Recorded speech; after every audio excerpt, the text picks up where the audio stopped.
Isso. Eu gostaria de pedir que todos viessem mais para frente possível. Sim, sim. Não deixar a cadeira vazia na frente.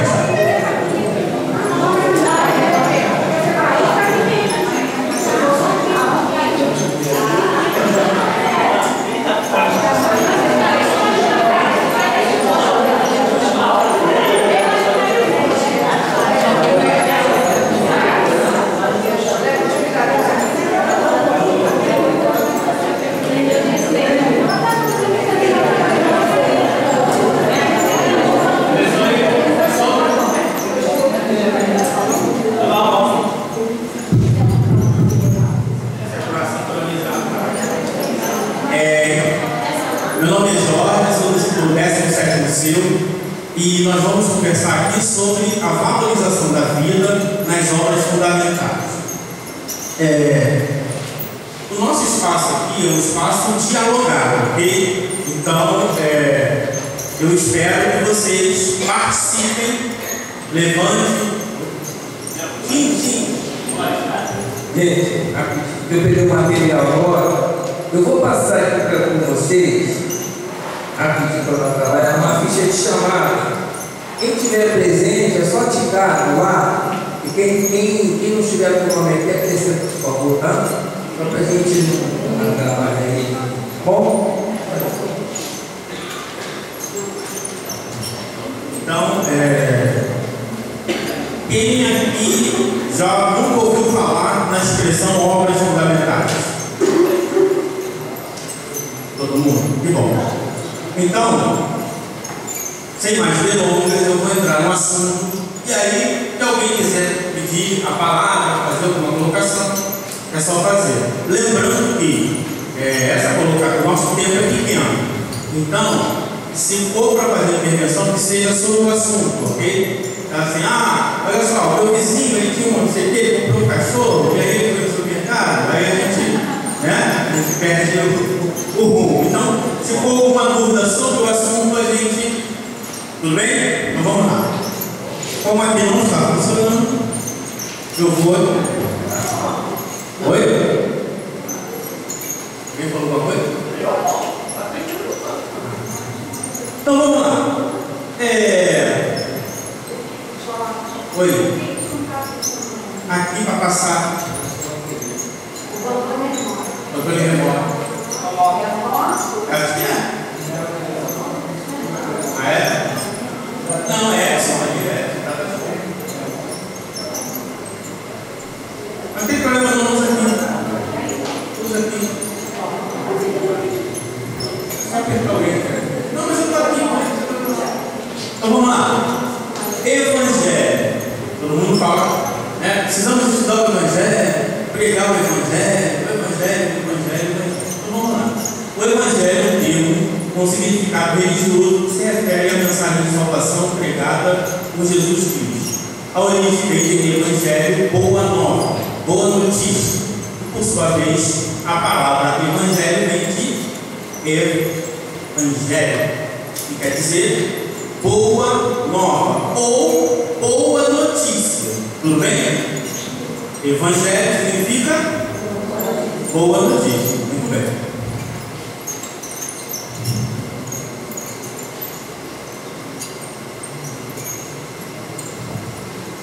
Então eu pergunto, qual é a boa notícia que Jesus veio anunciar?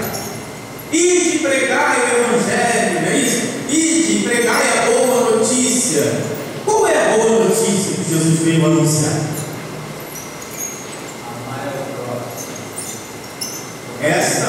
Essa notícia não é nova, essa notícia é velha. Essa notícia é da época de Moisés. O Espírito diz,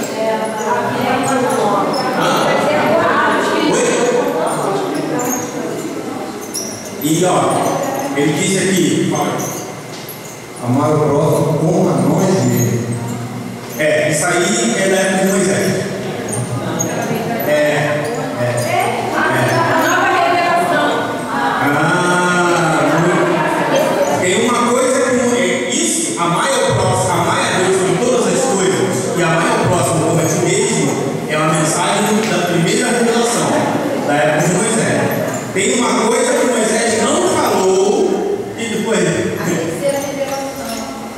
Não, Jesus, ele fala aqui que Jesus veio anunciar. E ela falou o reino dos céus, etc.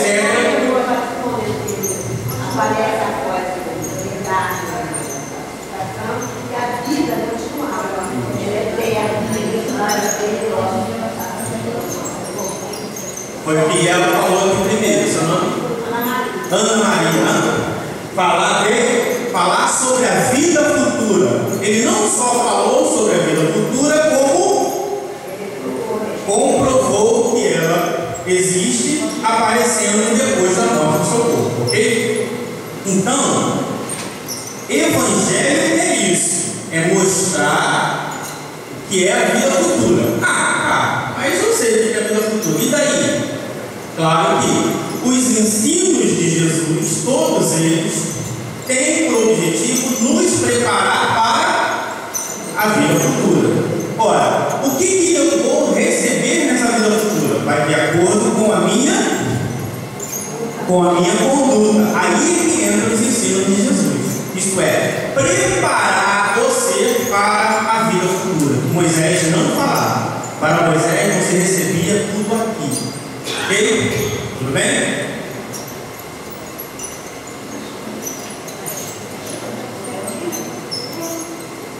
Coisa, quem quiser, quem ainda ficou curioso lá para eu dizer que a mais próxima começa mesmo e a Deus sobre todas as coisas, Levítico capítulo 16 e Deuteronômio capítulo 7.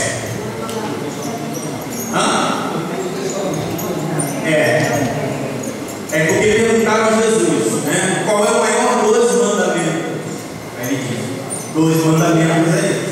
É interessante que ele não cita o decálogo, mas ele cita um mandamento que é antigo, que resume tudo. Ok? Mas está no Deuteronômio. Amai a Deus sobre todas as coisas, de todo o meu coração, de todo o meu entendimento. Isso, e o outro no Levítico. Então vamos lá. Agora é interessante o seguinte: a gente está falando aqui da valorização da vida, não é isso? Só que quando a gente fala em valorização da vida, a gente tem que entender o que é regra, o que é princípio e o que é valor. Então, na época de Moisés, o que se tinha era regra. Não faça isso, não mate o seu boi, não faça aquilo, né? Tudo começava com não, né? Não sei o que, não isso, é regra. Se tocar nisso, morre, se não tocar naquilo, você recebe, se tocar na mulher de não sei o que, não. Exatamente, tudo é regra. Jorge, a regra é ruim? Não, regra é regra. Tem regra que pode levar a fazer ou deixar de fazer coisas boas, né? E tem regras que não servem para nada, ok? Apenas uma regra. Os princípios. Às vezes, nós criamos uma regra baseada em alguns princípios. De modo geral, a pessoa quando está ensinando, se ela está no ensino nível muito baixo, ela está no nível da regra. A criança boa é aquela que não faz isso. A criança má é aquela que faz isso. A criança, o espírita não come carne. Tudo certo, essas coisas que as pessoas inventam por aí, né? Isso é regra. A pessoa não sabe nem qual é o princípio. Então, e acima desse nível tem o valor. Entender o valor, aquilo que vale, aquilo que é valoroso. Então vamos lá.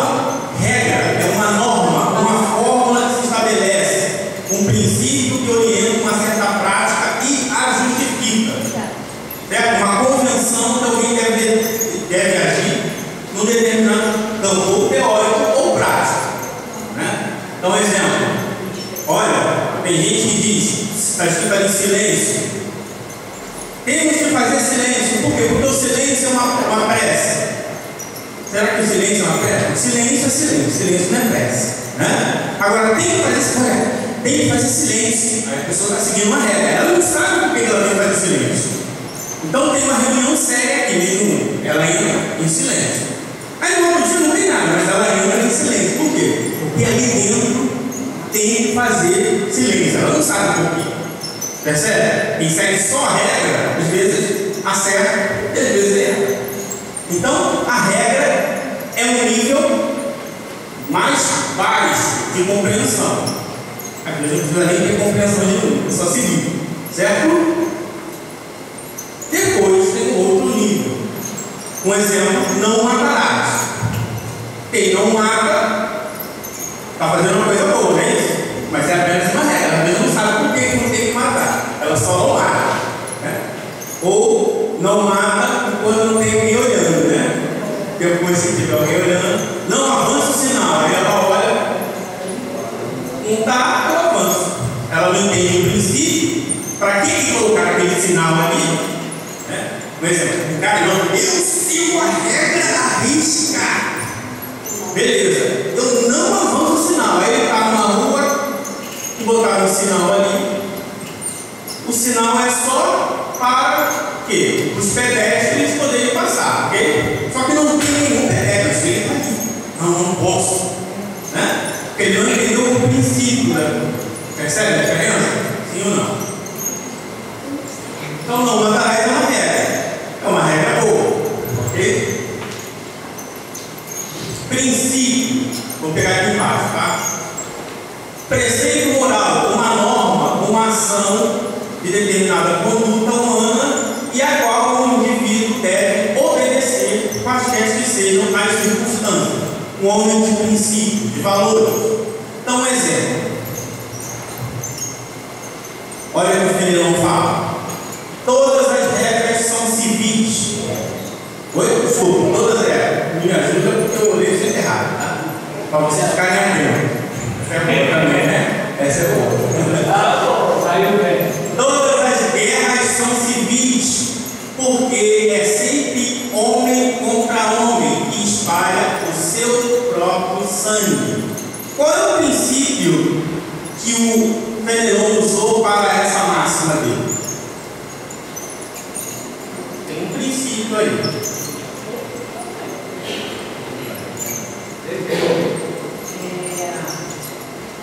Porque os homens são irmãos, independente da nação que são homens contra homens, sei lá, Japão, Brasil contra Japão, os dois países não profissão, ainda mais Exatamente. Então, o princípio aqui é que todos somos irmãos, todos somos iguais. O japonês não é diferente de mim. Eu tenho como princípio entender que todos são irmãos. Então, quando há uma guerra entre pessoas do mesmo país, as pessoas chamam de guerra civil, não é isso? Só que para Fenelon, como todos são irmãos, toda guerra é uma guerra civil, porque todos são iguais. Entendeu? Então isso é um princípio de vida.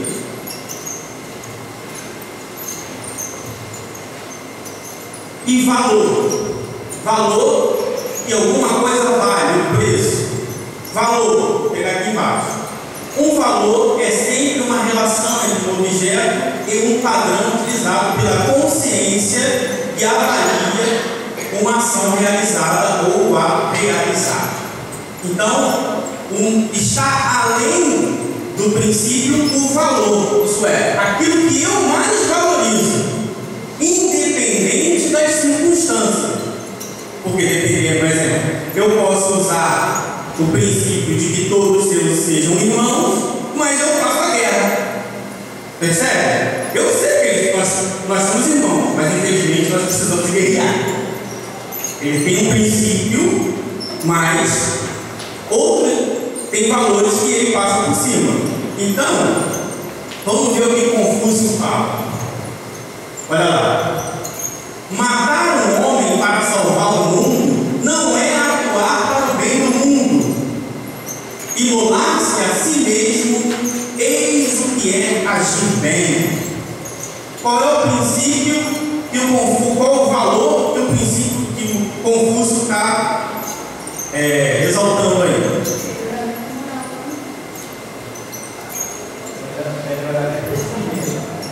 Melhoramento de si mesmo, mas tem um valor aí intrínseco que faz com que ele. Qual é o valor principal?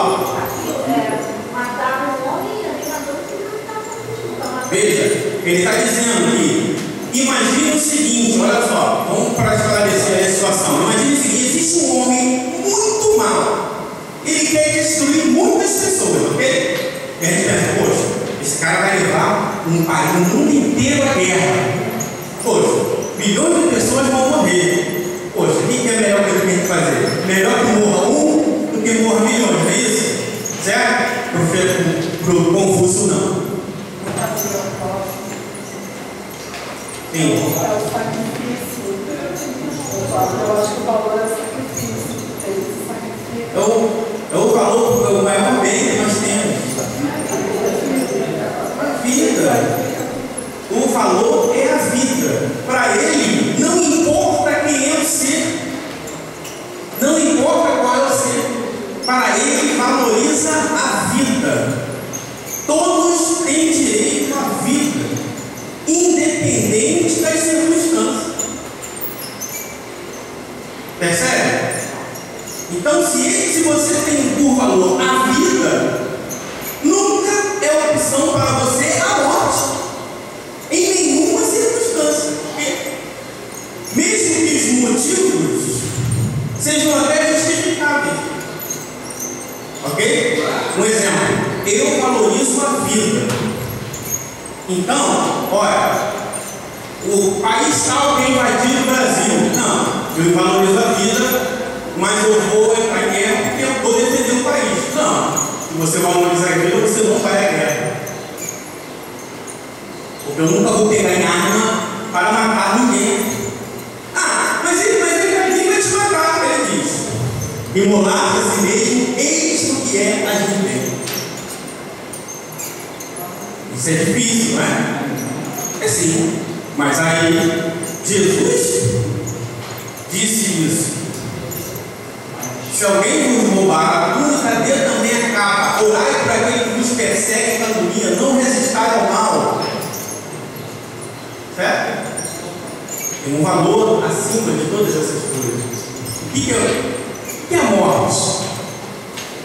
O que é a morte? Vão te matar, sim. Vão matar o meu corpo. E depois eu arrumo um outro corpo. Esse é o que tem por valor a vida. Então, a regra, não matarás, valoriza a vida. O princípio pode valorizar a vida, mas acima de tudo tem que ter o valor que é a vida. Mas como ele pode imolar-se a si mesmo? Sim. Imolar-se a si mesmo é matar os seus defeitos que você tem dentro de você. Imolar os seus defeitos. Arrasar os seus defeitos que você tem. Esse é o princípio que ele está falando de imolar-se a si mesmo. Sim, imolar-se no sentido de matar, não no sentido de suicídio, sim de independente das mesmo que eu morra. Também. Se você valoriza a vida, você está matando o mal. E é a reforma íntima, é o princípio. Sim, também. Você vai reformar ultimamente, você tem que acabar com os seus defeitos. Matar os seus defeitos. Oi. Sim. Isso, exatamente. A frase lá está complementando aqui. Matar é errado, mesmo que eu morra. É o que ele está dizendo aqui. E o que ele está dizendo, a reformante, se aplica, mas em outra situação também. Não está errado, tá? Mas nessa situação aqui, a vida é o mais importante. Mesmo que você queira me matar, eu não vou te matar. Bom, eu valorizo a vida. Para mim, todo mundo tem direito à vida. Mas Kardec faz essa pergunta do espírito. Sim. Se o soldado, na guerra, o soldado é culpado pelo espírito que ele mata. Sim. O espírito que não, ele é obrigado a matar. O culpado é quem promoveu a guerra. Sim. Ele vai pagar por todo o mal que você fez. Sim. Vai levar em encarnação. Agora o soldado, ele tem que defender a pátria dele, ele tem que. Porque se o inimigo entrar, vai fazer barbaridades também, vai. Então, o soldado é obrigado a isso. Agora, o soldado não é culpado. Agora, quem provocou a guerra? Sim, mas aqui a discussão não é sobre culpa. Ok? Um exemplo. Eu quero roubar o relógio dele, ok? Ele tem direito? É errado o relógio dele de volta? Não,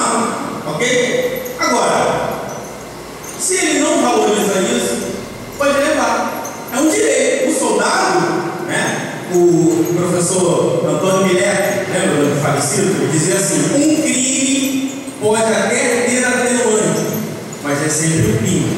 Ele pode ser justificável, ele pode ter princípios que o levem a fazer aquilo, mas se você tem um valor acima, você não vai.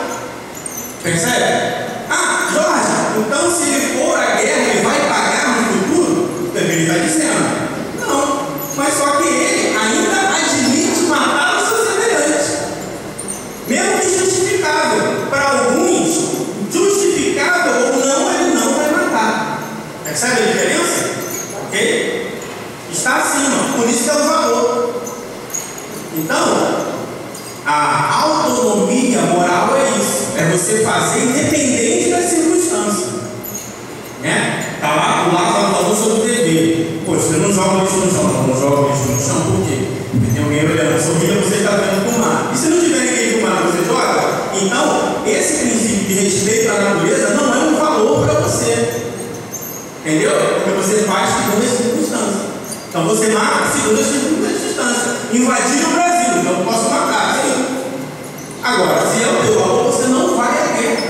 Se alguém nos bater a face, dê também a outra. Kardec faz a pergunta: mas assim, você pode justificar, mas quem tem um valor vai dar a vantagem da outra.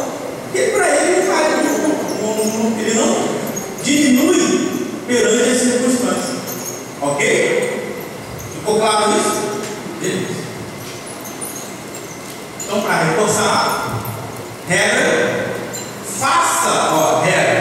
faça ao próximo que gostaria que fizesse por você. Princípio, fazer ao próximo o que eu gostaria que fizesse por você. Percebe que já tem uma diferença? Um é fácil, você tem que fazer. O outro não, eu acho que é assim.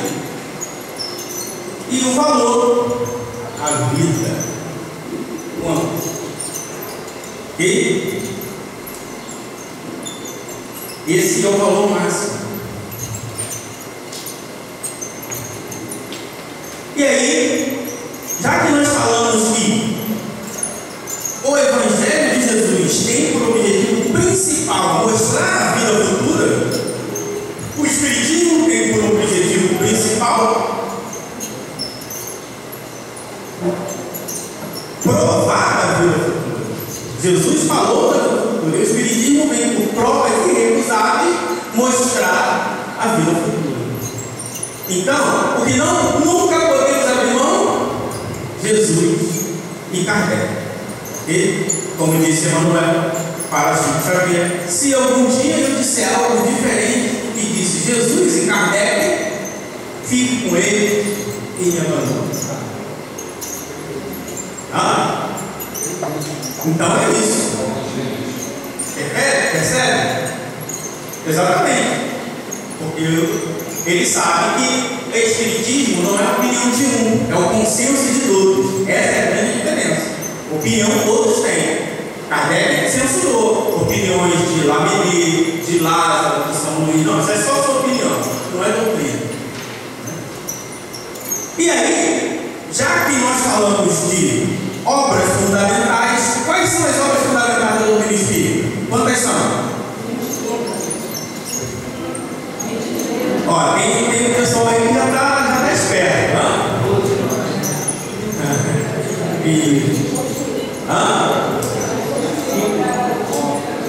Isso. São 21 obras fundamentais. Vocês já estudaram as 21 obras fundamentais? É interessante porque esse livro é o último livro de Kardec. E ele é muito interessante. E olha só o nome: Catálogo Racional para se fundar na Biblioteca Espírita. Ok? E nesse catálogo, Kardec lista quais são as obras fundamentais da doutrina espírita. Depois, para Kardec, uma biblioteca espírita tinha que ter as obras fundamentais da doutrina espírita, as obras complementares ou sobre a doutrina espírita, obra fora da doutrina espírita, mas que fale de fenômenos espíritas, e obras contra o espiritismo. Kardec tinha medo dos adversários? Não.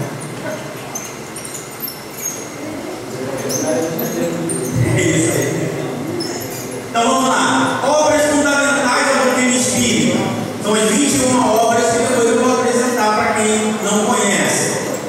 Então, esse é o fundamento. É onde está Jesus e Kardec do início ao fim. Depois, aqui que é uma coisa importante: obras diversas sobre o Espiritismo ou complementares. Aí é que entra a questão dos erros históricos. Obras complementares para Kardec não é a ideia que vocês têm. Para vocês, obras complementares são obras que complementam a doutrina espírita. Para Kardec, obras complementares são obras que complementem o estudo das obras fundamentais. Complementam o estudo pela comparação.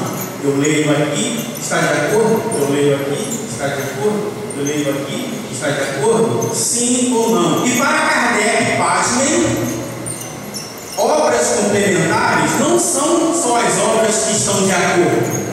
Para Kardec, qualquer obra que fale, tem por vistas o Espiritismo, são complementares, mesmo que esteja completamente errada.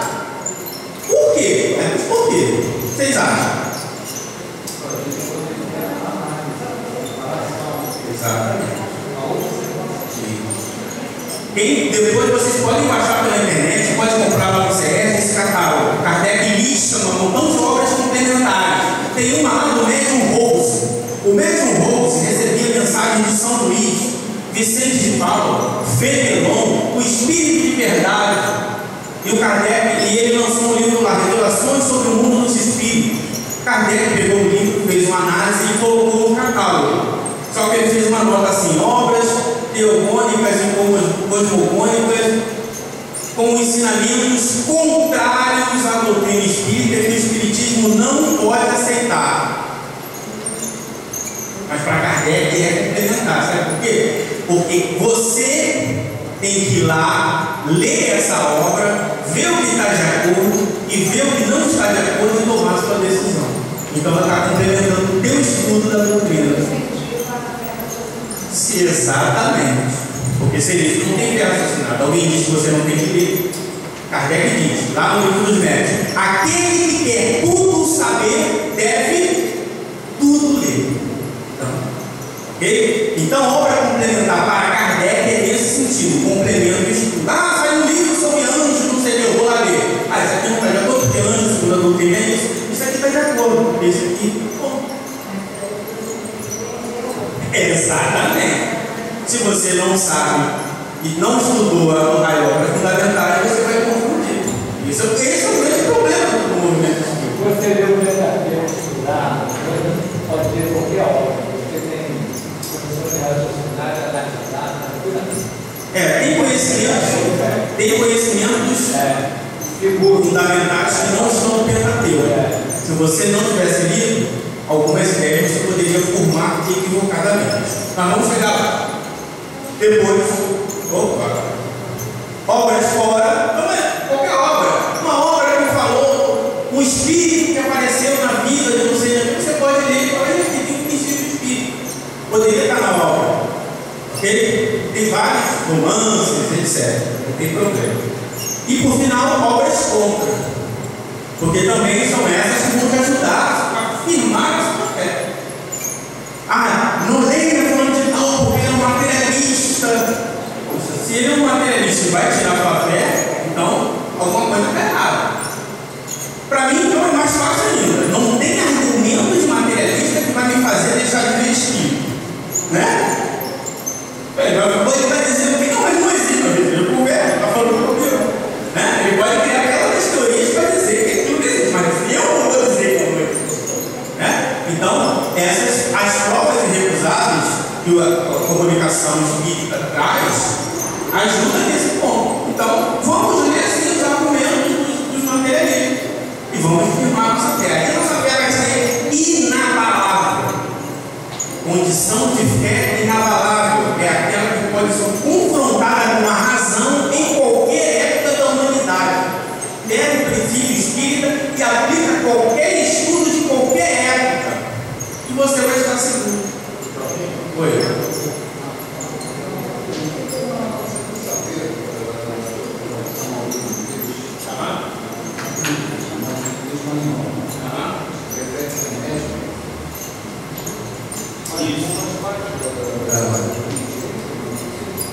Então, isso.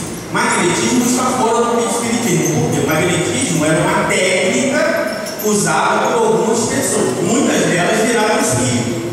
Mas o magnetismo, ele é uma prática chamada anímica, onde eu dou o meu fluido. Não tem nenhum fenômeno espírita aí. Para ver fenômeno no princípio espírita tem que ter um espírito. Então o magnetismo está fora. O outro erro histórico dos espíritas foram isso, magnetismo animal. Outro erro histórico dos espíritas é exatamente isso. Pegaram as técnicas dos magnetizadores e aplicaram no centro espírita.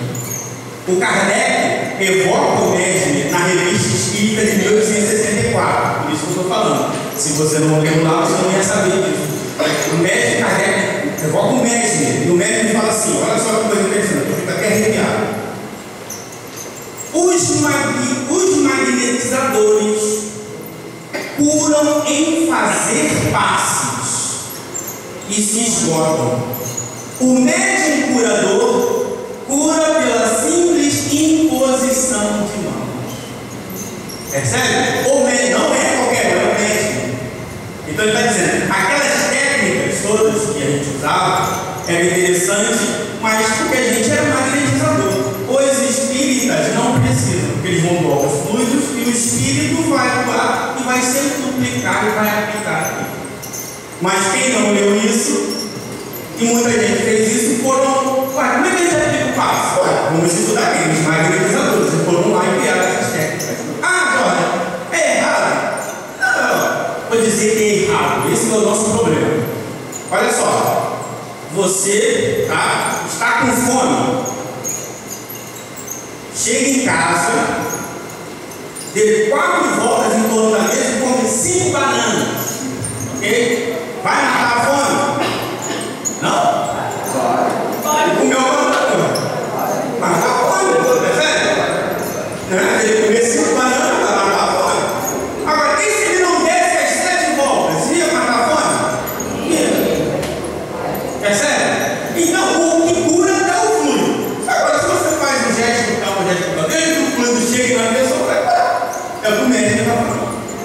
Ok? Sim. Né? Oi.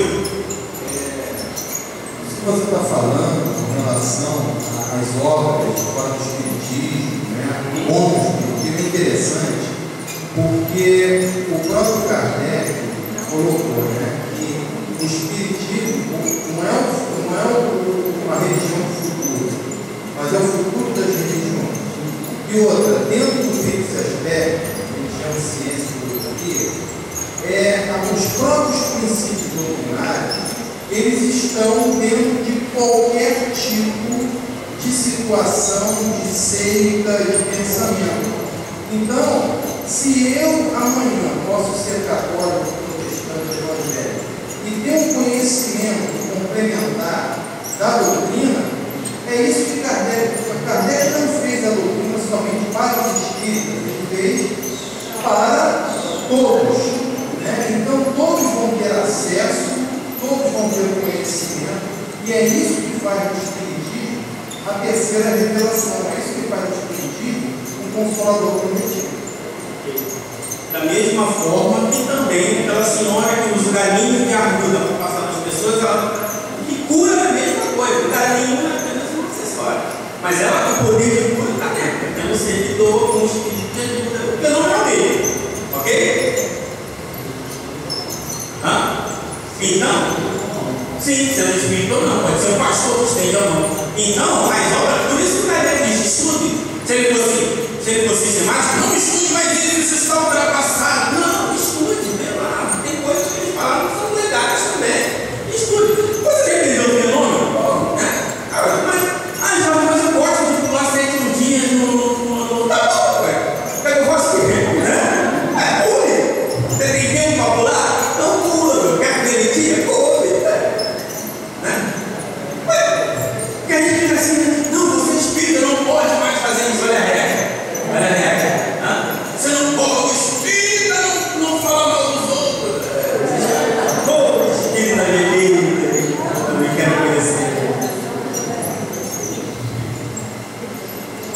Vamos lá. Quais são as obras fundamentais para Kardec?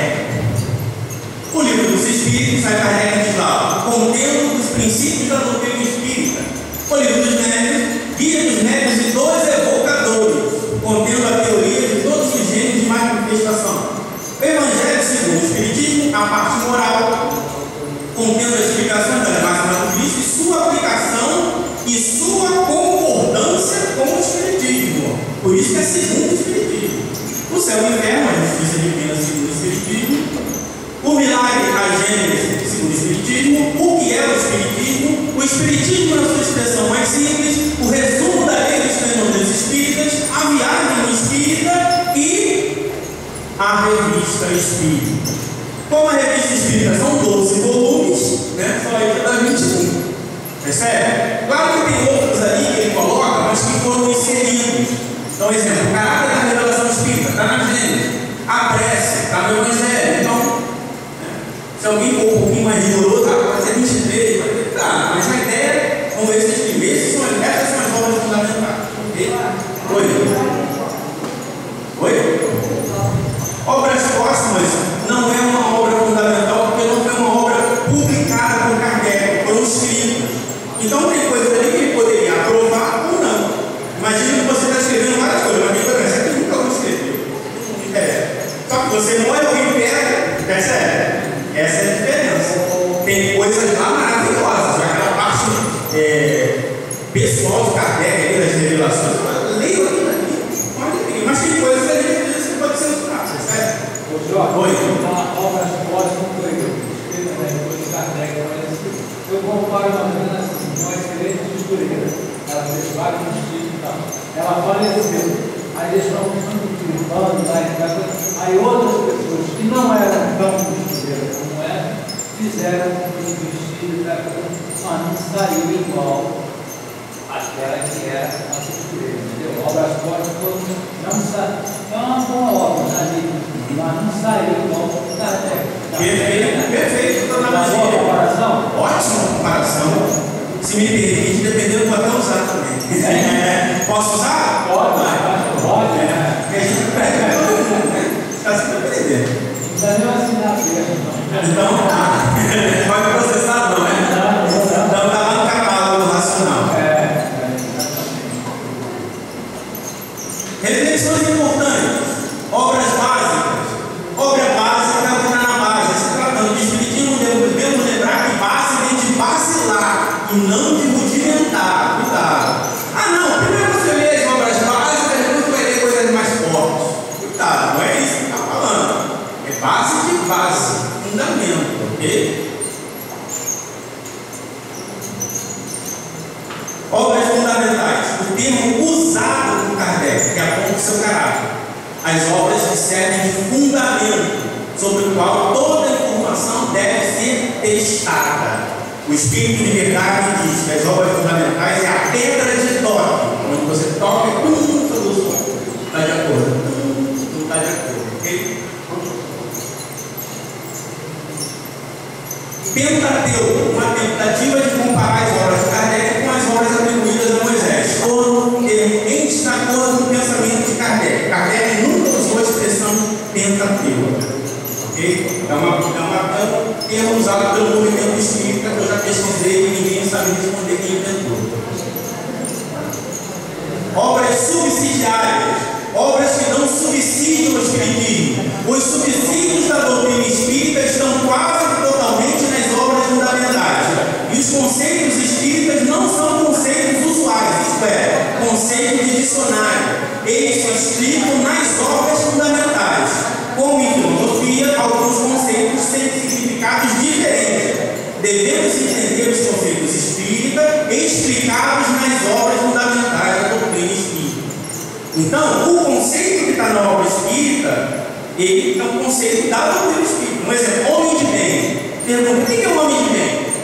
Se ele está qualquer homem de bem é um homem que não faz mal a ninguém, que paga suas contas. É ou não é? Esse é o conceito de lá, não é o conceito de espírita.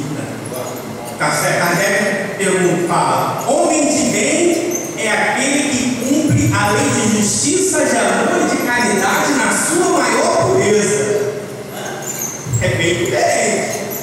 Um homem de bem pode deixar de ajudar as pessoas e não fazer mal a ninguém, segundo a realidade. Mas o homem de bem, segundo o Espiritismo, nunca vai perder a oportunidade de ajudar. Pode perder.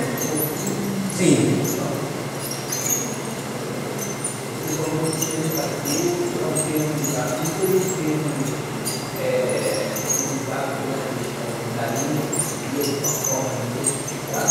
Pode ser também.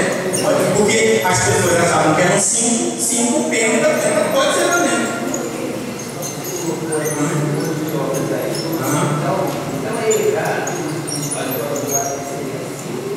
Segundo,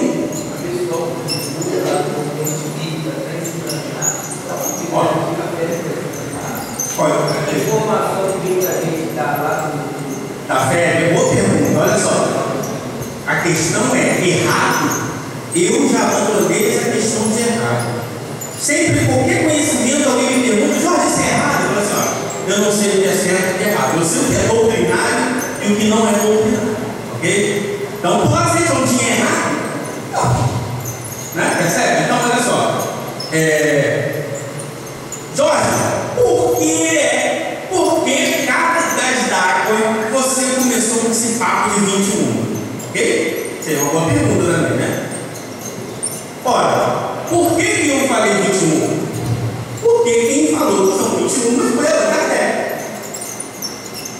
Eu não falo, enquanto eu não peguei o catálogo racional, eu falava que era assim. Exatamente. Isso. Exatamente. Depende também eles para não criarem,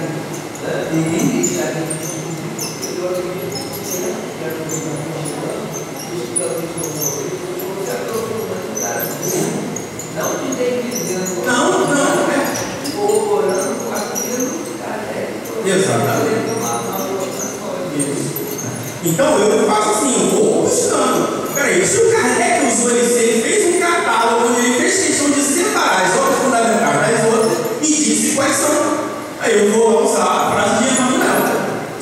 Eu vou ficar com quem? Com o Kardec. Percebe? É isso. Então, é uma questão da mesma forma que a pessoa lê as histórias. Já viu aquela foto do Kardec com 25 anos? Quem já viu? Tem uma foto do Kardec com 25 anos. Aquele não é Kardec. Era um membro da Sociedade Espírita de Paris. E ele, alguém pegou aquela foto, devia dar na Sociedade Espírita de Paris e olhou. Tem aquele autorretrato colorido, tem aquele autorretrato de dele mais velho, você vê que não é. Ele era um pintor que depois foi para o México. Lá no CERJ, logo no corredor central, você vai ver, tem lá assim, Kardec com 25 anos. Tem livros que tem essa foto na capa, mas não é Kardec. Então, entendeu? É errado? Não, foi um livro. Ok? Tudo bem? Vou correr, senão a gente não precisa. E obras complementares são obras que complementam o estudo dos princípios contidos na doutrina espírita, isto é, obras que vão ajudar a desenvolver a visão macroscópica do universo, de conhecimento pela junção das informações do mundo material com o mundo espiritual. A gente é médico, a gente escreve um negócio, né? Eu complicado, assim, mas na verdade é aquilo que eu falei. São obras que ajudam você, pelas informações que ela tem, tocando com a doutrina, me ajuda a entender melhor. Ok? Então, o conhecimento é isso. Por exemplo, eu, Jorge, sou professor de física. E eu achava que, olha, a física, não sei o que, a ciência espírita, depois eu percebi, Kardec e os espíritos dizem que ciência espírita não é física. Ciência espírita é uma ciência que estuda os espíritos. A física estuda a matéria. Então, falar de física quântica não é ciência espírita, é ciência material. Percebe? Então a gente vai aprendendo, a gente vai descobrindo essas coisas. Como? Nas obras fundamentais. São as definições.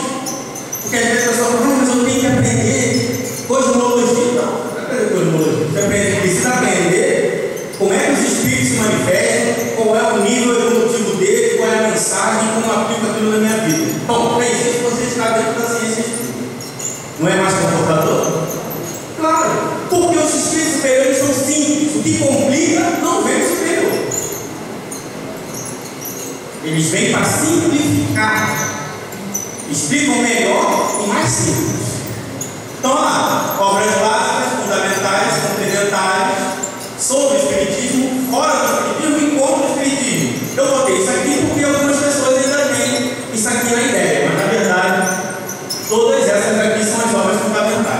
chama de básico, está dentro do fundamental, ok? Mas tem parte do fundamental.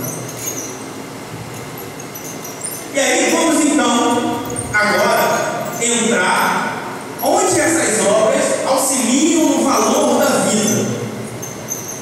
A vida material é uma prova que cumpre sofrer repetidamente até que haja atingido a absoluta perfeição moral. Então, a vida é uma prova que nós temos por dever. Como o Gleison citou aqui, a questão 132, né? A encarnação é uma expiação, por definição, isso é, sofrer as consequências da sua inferioridade. Então, naturalmente, por sermos inferiores, precisamos encarnar em um corpo material. É a consequência do meu estado.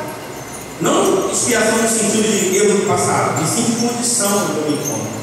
Ok? Então, isso também é importante. Então, é uma prova, todos têm que cumprir. Se eu entendo que todos têm que cumprir, e eu vou ter que cumprir até chegar à perfeição, se eu não faço aquela prova, naturalmente eu fui reprovado na prova. E Deus é infinitamente justo, mas é infinitamente, porque isso é justiça. Mas Ele é infinitamente bom. Então, nós vamos pagar repetidamente até atingir a perfeição. Claro que aquele que entende um pouquinho melhor, se você diz, olha, Jorge, vá até o final da rua. Eu posso sair daqui e chegar no final da rua. Eu posso dar várias voltas, mas eu vou chegar no final da rua. É sério, o conhecimento apenas impulsa o caminho, que é a doutrina espírita. Porque ela, como o cristianismo, fala da vida futura e fala qual é o melhor caminho para a gente chegar da melhor maneira possível.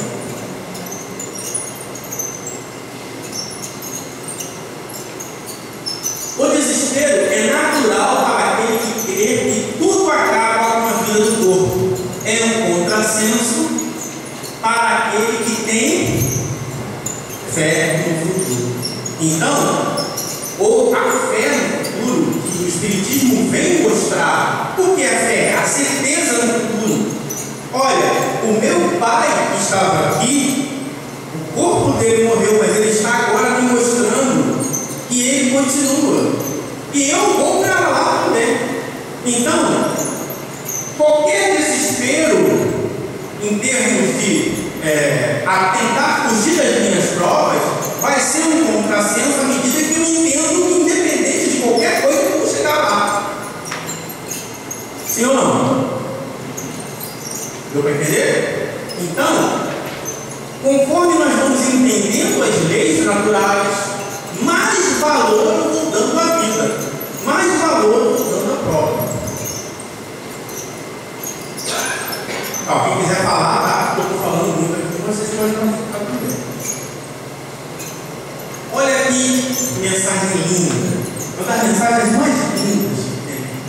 Porque essa mensagem foi recebida, se não me engano, foi no Dia dos Mortos. E tinha lá na Sociedade Espírita de Paris centenas de espíritos. E aí eles escolheram, olha, tem poucos médios e tem muitos espíritos. Então vamos escolher alguns para dar a mensagem? Tudo bem. Um que foi escolhido foi esse daí. Olha o que ele diz. O Espiritismo não é um som vão caído de lábios mortais e que um sopro leva. É a lei forte e severa que promulgou Moisés no Monte Sinai. É a lei que afirmaram os mártires épicos de esperança. É a lei que discutiram os filósofos inquietos e que, enfim, os Espíritos vêm proclamar.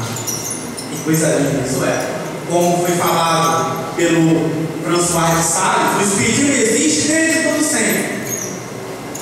Só que a gente ainda não tinha capacidade de entender. Por quê? O Espiritismo existe desde todo sempre. O Espiritismo é uma criação do Kardec ou são leis naturais?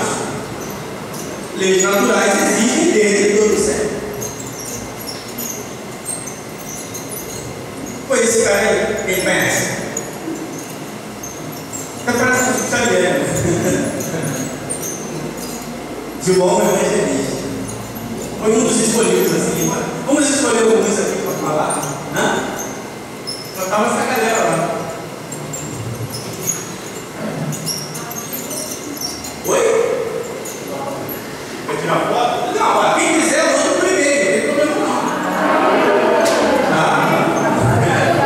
Quer dizer, não se esperar nem ele anotar. Não.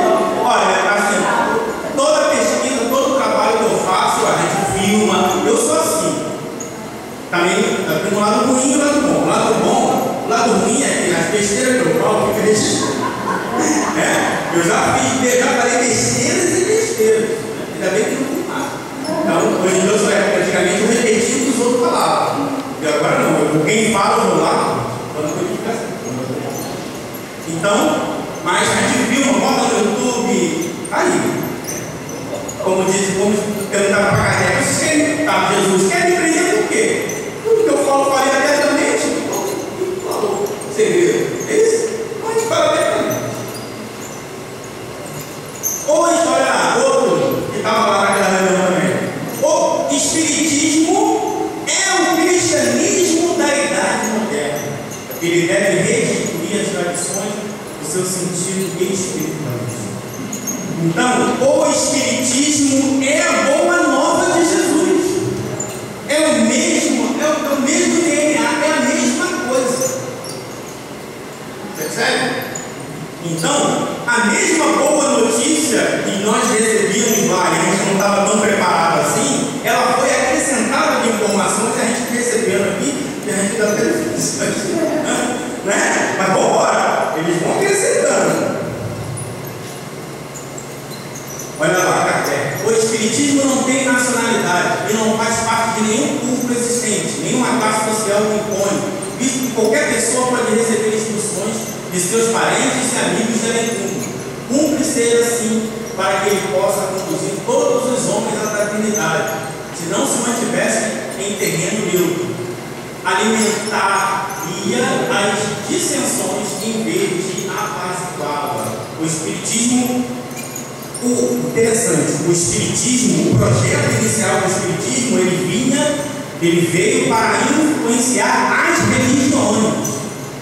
Para Kardec, alguém tranquilamente podia ser católico e espírita, protestante e espírita, muçulmano e espírita. Tanto é que na sociedade espírita de Paris é católico, protestante, muçulmano, etc. Quer ver? Quem já ouviu falar na terceira revelação? Quem já ouviu falar? Espiritismo é a terceira revelação. Não foi Kardec que falou sobre isso. Sabe como é que isso surgiu? Tinha um grupo de judeus que estudavam o espiritismo e eles ficavam incomodados. Oh, mas o pessoal é Jesus para lá, Jesus para cá, que Jesus isso, que Jesus aqui. Nós somos judeus. E aí eles tiveram a ideia, peraí, o nosso avô era rabino. Vamos evocar ele, por que esse negócio de Jesus toda hora?